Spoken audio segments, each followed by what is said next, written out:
Section 8. Trial of offence under existing laws. I got to the division and went straight to the DPO's office. I detailed him fully on what had happened in court. I explained why the magistrate insisted the lady be charged for contempt in court, amongst other charges, which included assault and resisting arrest. After a long talk with the DPO, he directed me to go see the Divisional Crime Officer, DCO, for debriefing, for me to give an account of what I witnessed in court regarding the young lady's conduct. When I got there, I met the young lady crying. Curiously, she felt less concerned about the charges hanging around her own neck. Rather, she was crying her eyes out for the fact that her father was going to prison. When I asked why she was less concerned about her own charges, she didn't say a word. The DCO instructed his orderly to take the lady outside as he wanted to hear what I had to say. When I finished my debriefing with the DCO, he insisted I stay back. Obviously, he was impressed with my disposition towards investigation, given how I had helped him in the past with some interviews he conducted with certain suspects. Apparently, investigation was not his forte, as he had spent most of his years in the force in the police anti-riot unit.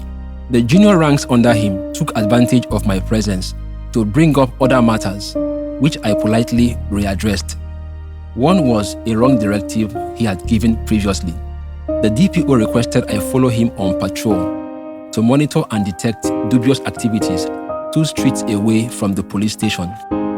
The residents there had complained about incessant burglary of the shops on the street after work hours. While we were there, we came across 3 people, a lady and 2 guys, who appeared to be loitering about. When we parked our patrol vehicles a few feet away from them, they didn't flinch. The DCO suddenly came down from the vehicle and walked up to them, ordering them to enter one of the patrol vehicles. But they refused, stating they didn't commit any offense.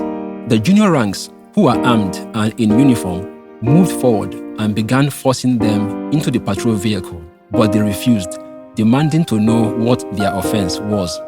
At this point, I walked up to them, I greeted them, and politely asked, "Do the 3 of you stay around here?" The 2 guys answered in the negative, but the girl said she stayed around the place.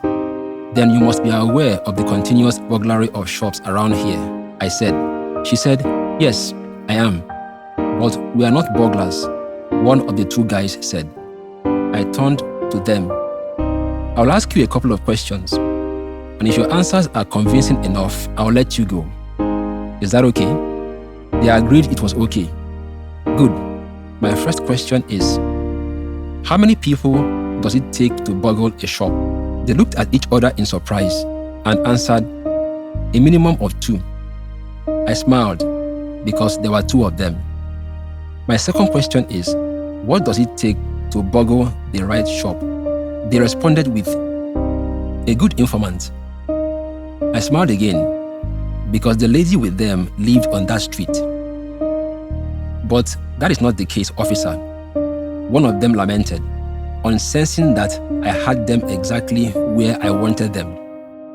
I told them that I would accept it's not the case if the young lady took me to her house and her parents accepted the fact that they allowed her to stay outside with 2 strangers in the community at an odd hour. When I said this, the girl immediately went on her knees and started to beg. When we got to the station, the DCO said they should be charged for wandering, an offense that had been abolished in the new laws.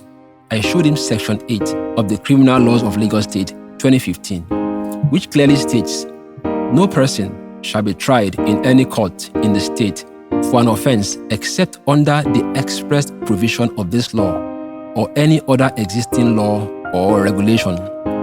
The DCO disregarded all I had read and held on to the last phrase, "any other existing law or regulation."